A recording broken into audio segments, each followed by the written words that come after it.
жашоодо үйдө аялыбызга жумшак сөз сүйлөгөндү үйрөнөлү. Жумшак сөз эмнеден башталат? Рахматтан башталат. Бизге үйдө аялдарыбыз канча кызмат кылат, бирок биз бир жолу дагы рахмат деп айтпайбыз. Дүкөнчү биздин акчабызга эле бизге продукта берсе, биз эмне дейбиз? Рахмат, чоң рахмат. Не иш кылып койду? Сиздин акчаңызды алды, сиздин акыңыз болгон 1 килограмм конфетти пакетке салып берди. Сиз эмне? Рахмат. Жылуу, жумшак, жылмайып, жакшы адамсыз да, чоң рахмат. Үйдө ошол сиз алып келген картошканы арчып, сиз алып келген пиязды арчып, оттун үстүнө коюп туруп, тамак жасап алып келип койсо, рахмат эмес, көз караштагыга тескерисинче да. Аллах разы болсун, чоң рахмат. Ушул сөздү үйрөнсөк, бул өтө жакшы нерсе.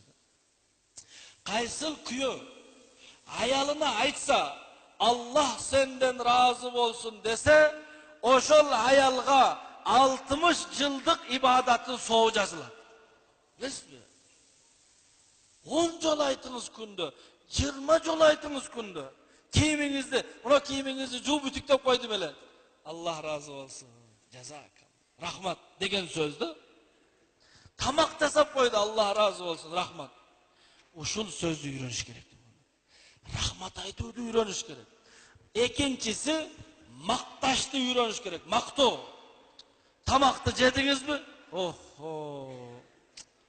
Шылдыңдап эмес. Биз мактайбыз, бирок шылдыңдап. Файза го мунусу, файза.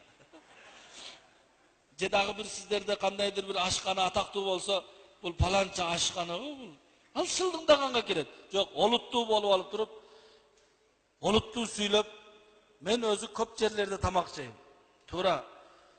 Бирок үйдөн сен жасаган тамакты жесем, башкача бир даамдуу, бул даам башка жерде жок. Калп болсо дагы айтса, сооп болот. Ушул нерсени айталы. Пайгамбарыбыз айткан го, аялына калп айтса болот. Анын мааниси Бишкекке кетип калып, каяктан нерсе Жалал Абадта жүрөм деп калп айтса болбойт. Сезимдер тууралуу калп айтса болот да, сезимдер тууралуу. Тамак өзү жее турган тамак эмес. Бирок сиз жеп жатканда жанакындай фантазияңызды жандырыңыз да. Өзү бул тамактын ичинде бир өзгөчө даам бар да. Даамы жок деген өзгөчө даам бар.